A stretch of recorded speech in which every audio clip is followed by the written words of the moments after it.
नाज़रीन, इस केस में एक इंतहाई दिलचस्प पहलू ये है कि जब नैब ने डबल शाह को गिरफ्तार किया तो डबल शाह बार बार ये बात कहता रहा कि उसके खिलाफ कोई शिकायत कुनिंदा नहीं है और उसे अगर रिहा कर दिया जाए तो वो लोगों की एक एक पाई अदा करने को तैयार है। जब तक नैब को श्योरिटी नहीं होती कि वो तमाम पैसा जो इन तमाम, खासकर अगर डबल शाह लिया जाए, उसकी जो लाइबिलिटी है 5.4 अरब रुपया, जब तक वो 5.4 अरब रुपया जो उसकी लाइबिलिटी है वो नैब को हैंड ओवर नहीं कर देता, वो उस वक्त तक वो जेल से बाहर नहीं आ सकता। नैब की इंक्वायरी टोटली बोगस है।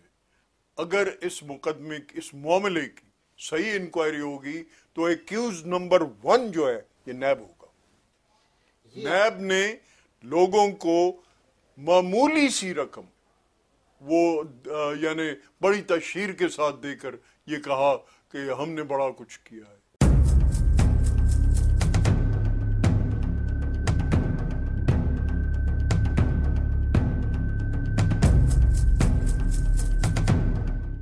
दुनिया इन्वेस्टिगेशन सेल के इस खसूसी प्रोग्राम के सिलसिले में आज हम मौजूद हैं गुजरांवाला में खसूसी अदालत बराए दहशत गर्दी, जहाँ सिब्तुल हसन उर्फ डबल शाह को आज पेश किया गया है। हम बात करते हैं सिब्तुल हसन उर्फ डबल शाह से, उनके केस के हवाले से। शाह जी, ये बताएं कि नैब और एंटी टेररिस्ट कोर्ट में आपका ये केस कितने अरसे से चल रहा है? केस को चलते हुए तकरीबन 2.5 साल हो गए। पहले जो केस पहले दिन बनाया गया था वो अगवा बराए तवान बना के उसमें से इस अदालत ने मुझे बाइज्जत बरी कर दिया है। उस केस में से कोई एविडेंसेस ही नहीं मिल सके और बाकी जो केसेस चल रहे हैं नैब में चल रहा है, उसके लिए मैंने नैब को मेरी आखिरी और पहली ख्वाहिश, मैंने पहले दिन ये कहा था कि लोगों के पैसे वापस देने हैं, चाहे उसके लिए कोई भी सूरत अख्तियार करनी पड़े। उसके लिए नैब के साथ मेरी एग्रीमेंट तकरीबन हो गया है, फाइनल मराहल में चल रहा है। उनको मैंने जितने मुमकिन ऑप्शन थे वो दे दिए सारे। ये बताएं कि आपने इस इंक्वायरी के दौरान नैब को और अदालत को कौन कौन सा ऑप्शन दिया है जिससे आपको रिहा किया जाए? वो कहते हैं कि रिमेनिंग 3 अरब के आप नाम चल के जमा कराएं, जो कि इस वक्त नामुमकिन है। उसके लिए मैंने उनको ऑप्शन दिए हैं कि आप 10-15 करोड़ की मुझसे प्रॉपर्टी की श्योरिटी ले लें। मसला तो यह है कि बंदा भाग ना जाए। तो दूसरा ये ऑप्शन दिया है कि जो मेरे करीबी दोस्त साथी हैं उनके जो क्लेम्स हैं 10-10 करोड़ के, 5-5 करोड़ के, 4 वो उसके अगेंस्ट आप श्योरिटी ले लें। दे इंश्योर्ड हिम द नैब के आप ये ले लें हमसे। अगर शाह साहब भाग जाते हैं तो हमारे क्लेम आप ना लीजिएगा, हमारे क्लेम आप उसमें से मिनहा कर दीजिएगा। मसला तो ये है कि रोका जाए, बंदा भागे ना, इतना ही मसला है। तीसरा मैंने सबसे आसान और आखिरी ऑप्शन ये दे दिया है, यहाँ से भाग भी नहीं सकते हो, कि मुझे हाउस अरेस्ट कर दिया जाए, सब जेल मेरे घर को करार दे दिया जाए। मैं घर बैठ के अपने जो एसेट पाकिस्तान में हैं वो सारे बर्बाद हो गए, बंद पड़े हुए हैं, उनको चलाऊँ खुद, पेट्रोल पंप चलाऊँ, CNG स्टेशन चलाऊँ, जो हाउसिंग स्कीमें हैं उनकी प्लाटिंग करके उनको।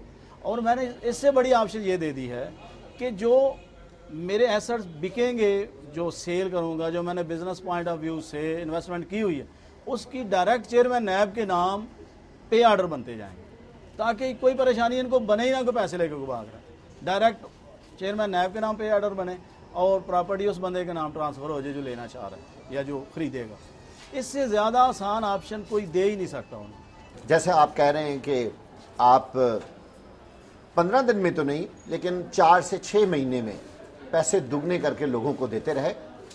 पूरी दुनिया में ऐसा कोई भी फाइनेंशियल इंस्टीट्यूशन नहीं है जो इतने कलील अरसे में लोगों की रकम को दुगना कर दे। तो फिर आपके पास ऐसा कौन सा फंड था?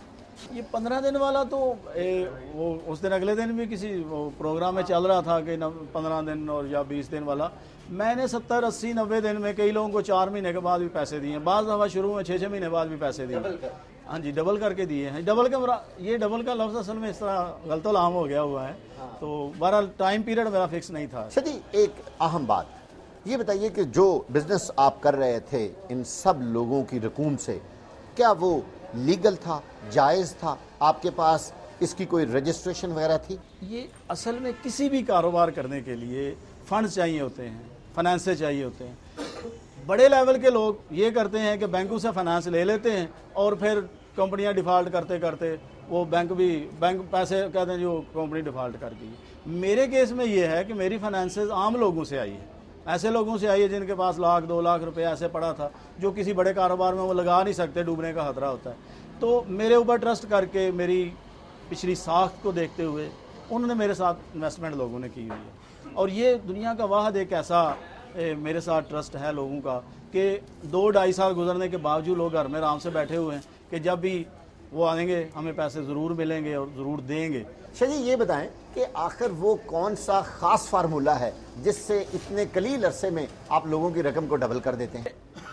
लोगों ने पैसे मुझे दिए हैं इन्वेस्टमेंट करने के लिए। लोगों ने पैसे इसलिए नहीं कि मैं किसी कमरे में बंद करके उनके ऊपर दम करूंगा और वो डबल हो जाएंगे या वो उनमें से प्रॉफिट आएगा। प्रॉफिट हमेशा कारोबार करने से आता है। आप 1000 के साथ 1000 नहीं कमा सकते, लाख के साथ लाख नहीं कमा सकते, करोड़ के साथ करोड़ भी नहीं आता। लेकिन अगर आपके पास 1 अरब रुपया है तो आप उसके लिए हाई लेवल की इन्वेस्टमेंट करते हैं तो वहाँ से आउटपुट भी इसी तरह ही होता है। तो इसलिए मेरी इन्वेस्टमेंट मुख्तलिफ जगहों पे जो हैं, मैंने नायब से ये कहा है कि मुझे उसको चलाने की इजाज़त दी जाए, मुझे उसको रन करने की इजाज़त दी, ताकि लोगों के पैसे जो इन्वेस्ट हो गए वो बर्बाद ना हो, क्योंकि ये लोगों के पैसे हैं जो इन्वेस्ट हुए हुए और वहाँ से ये आउटपुट आएगा और इनको वापस देंगे। मेरी किसी एक प्रॉपर्टी को आप वो जो ऑक्शन करते हैं, नीलामी करते हैं, वो 10 करोड़ की आप नीलामी में तो 5 करोड़ की भी नहीं बिकती। ये हालात शाहिद हैं। चलिए ये सब बातें तो समझ में आ रही हैं, लेकिन एक बात हमें ये बताएं कि आखिर फिर वो कौन सी वजह थी जब आप कहते हैं कि आपका बिजनेस भी जेन्युइन था, फिर आप पर केस क्यों इस्टेब्लिश किया गया?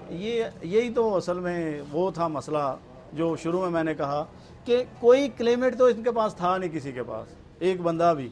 तो इन्होंने एक प्लांट करके बंदा उससे गवाब रायतवान का केस बनवाया और उसमें बहुत सारी लॉबीज इन्वॉल्व थी। जो FIR ये दहशतगर्द की अदालत में यही जो कटी थी यही नैब में चली गई है 406, 420 वगैरह, और वो कहीं साबित नहीं हो सकती, इसलिए कि वो उसके कोई एविडेंस ही नहीं है। अच्छा ये बताएं कि आज तक आपको सबसे बड़ी अमाउंट कितनी मिली और किसने दी? 2 करोड़ के करीब आई होगी। शाह जी ये बताएं उन अहम सियासी व समाजी शख्सियात के नाम जिन्होंने आपको करोड़ों रुपए दिया। ये मुझे याद नहीं है। शाह जी ये कैसे हो सकता है कि उन्होंने आपको इतनी भारी रकूम दी हो और आपको उनके नाम मालूम ना? पता है क्या है, ये तो बिजनेस असल में बिजनेस सीक्रेट्स होते हैं और ये एक बिजनेस कॉन्फिडेंशियल होने चाहिए, इसलिए मुझे फर्ज ज़्यादा ने दिए, बकर ने दिए, तो मैं उसको मुनासिब नहीं समझता किसी का नाम। अच्छा आपकी बातों से ये जाहिर हुआ है कि आपके खिलाफ केस किसी खास मकसद के तहत बनाया गया है, तो क्या आपकी किसी से कोई सियासी या ज़ाती दुश्मनी हो? नहीं, मेरी किसी से नहीं, किसी ने अगर बना ली हो तो उसकी अपनी मर्जी है, मेरी नहीं। ये बताएं कि अब इस मौजूदा सूरत हाल में अगर आप आ जाएं बाहर तो क्या आप लोगों को ये सारी रकूम वापस कर देंगे? अगर मुझे आज रहा कर दिया जाए तो मैं अगले 4 महीनों में सारे लोगों के पैसे उनके घरों तक पहुँचा दूँ।